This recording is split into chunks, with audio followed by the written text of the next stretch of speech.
Hey everybody, so we're going to be installing a Motion Pro throttle cable, Rev 2. I'm going to have another video, Rev 3 for the R1.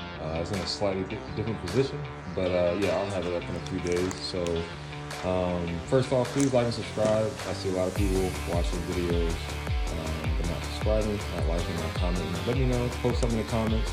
Let me know what you want to see. So let's get started. But I've already taken the tank off. If you have any issues with that, it's just a Phillips head. You take these two screws off right here, and then there's a bolt. I think it's a 10 mil that you take off. You unscrew that, and then there is a longer bolt that comes down in the middle. Box back. That goes in that spot, so you just unscrew that. And so I've already disassembled the air box as well. It's very simple. With your air box, you're just gonna have these bolts around the perimeter, and then once you loosen those bolts, this flips back. But please make sure when you're taking your tank off, that you remember where these plugs go, and you disconnect this plug. This white plug, there's a connection on the left side underneath your tank, and then on the right side, this green plug goes there, and this is the main fuel line for your tank. So make sure you pull those off before you try to make your tank off. And then for the throttle bodies, I think it's a 4 mil, so you might have to get an extender on your impact gun or whatever you're using for that, or your T-handle. So there's 1, 2, 3, 4, 5, 6 bolts for that. So unscrew those. I also disconnect there's a line that runs here that goes right there. You see that? You can disconnect that, get you some more room. Some people take off the whole throttle bodies. I'm lazy, so I didn't do that. And then there's a plastic piece as well that sits right here that you have to remove. So, and then to get yourself some more room to get down here, there's a sensor for the throttle bodies that plugs into right here. So just make sure that you disconnect that, but make sure you reconnect it once you're done. So this is trying to get everything situated to take the cables off, or actually to assemble the Motion Pro. So biggest thing that you want to do is to put this on first. And the reason being, you need to establish which cable is a push and which side is a pull. Don't make the mistake I did, and it took me first time I did, it took me about an hour and a half to do it, and I had the cables on the wrong side. So make sure you establish that first. And I've already put the eyelet for the pull side in the throttle. I'm not sure if I can get down in there and show you. Let's see if I can pull it. So there's an eyelet right here. Let's see if I can move that. So that's gonna be for return, and just below that, there's a second one from the top. That's the pull side for the throttle. On the newer R1s, like 15 to 19, it's over here, and the pull side is on top. So just make sure for the R6 08 through 16 that you're putting a second eyelet for the pull side. Well, how do I know which side is the pull side? So when you put this cam together, and I'll show that in just a second, I'll show you right here. So I'm pulling on the throttle, and notice how when I pull on the throttle, this line comes out. Now the pull side will, of course, pull in, so it lets me know that the other cable that I put underneath is the pull. And you see I'm pushing this throttle like this, and that is the return side. So I know the return is gonna go on this eyelet, and if you look in the back where those cables actually go, is going to be for underneath. There's a slit just right here for the return, and underneath is the same way. And there's a housing for the cables that's for the return side. For the pull side, underneath is the same thing. So make sure for the pull side, that you get that cable underneath, because if you don't, it won't pull sufficiently, and it won't actually pull the throttle. So it'll make you think that you have the push and return cables swapped. Don't ask me how I know this, because it took me a while to figure out. So, and that's the cables. It's kind of a pain. Like I said, if you don't want to take the throttle bodies off, I just kind of figured out how to maneuver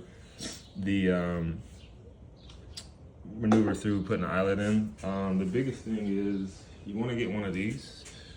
You want to get a pick. Do not get tweezers and pull your line with. Otherwise, you're just going to put a kink in the line. So I use the hydraulic pick to get the cable underneath, and then I pull the line up, and then I use the tweezer to put the eyelet in the hole. Some people will use a string. I've seen all types of ways because we just don't want to pull the throttle bodies off. So I'll show the cam side here in just a second.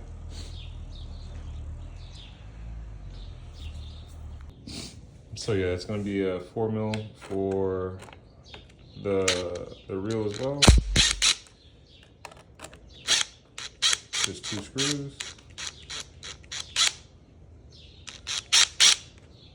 And I'm not gonna take it all the way off,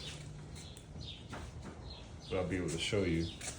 So let's see if I can, sorry, doing this with one hand. Go loosen it some more.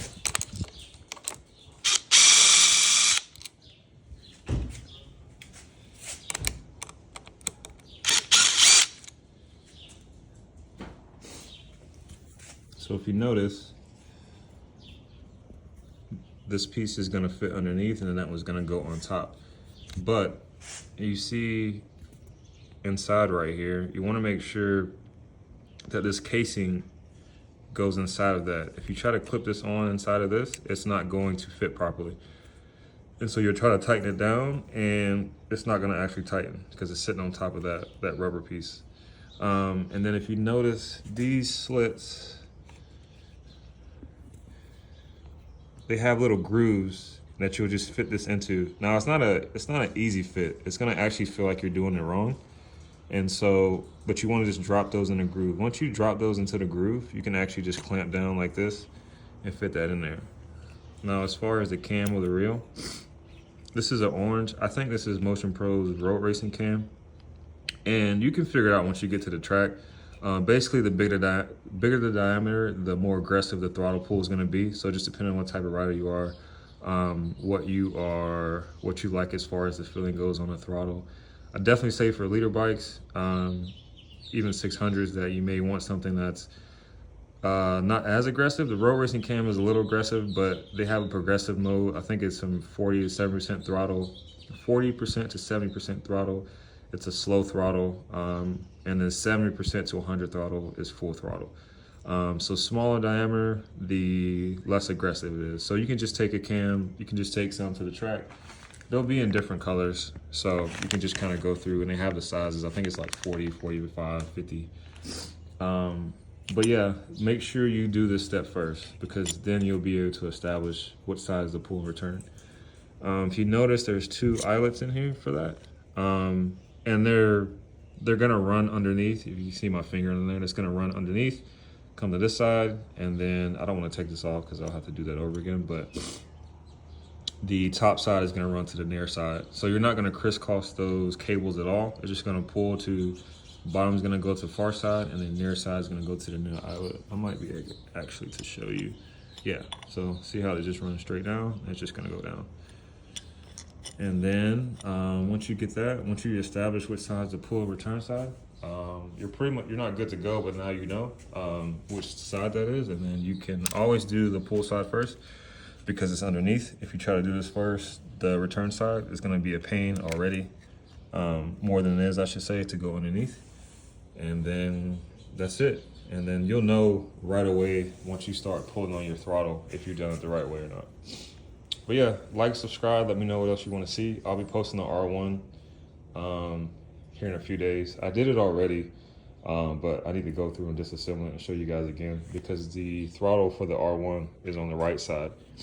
Oh yeah, that's another big thing. Do not try to get throttle cables for different models and different bikes, because they're all different lengths. So these cables, when you pull them, they don't all go the same length. So the R1, since it's on this side, this near side that's right here, it's going to be a lot shorter. So those cables showed up first, so I tried to use those cables on this, and I quickly noticed that these were not long enough. Also, with the housing for the R6, these cables run underneath, which I don't like, because the whole reason I'm having to replace these cables because there wasn't enough room. So I'm gonna try to find a guard or something that I can protect. I've seen some, I don't know how efficient they are, but for the R1, it runs on top, and there's actually a cable guide, and then it runs right here and it drops down. So it's pretty subtle. You don't have to worry about your cables getting crunched. So please pay attention to how you route your throttle cables, because if you notice, as I'm turning this, and I have the fork stop there, but you don't want to even get past there. So I'm actually gonna try to find a way if I can find another, some protection for that. And then it seems like a lot as far as putting everything back together, but I mean, I take pictures, I take videos, and I just kind of walk back and just double check everything. Especially with the fuel line, make sure you connect that back to the tank. I was a genius and didn't fully connect it back. Turn the bike on, prime the pump, and then gas squirted all over me. So yeah, let me know what else y'all want to see.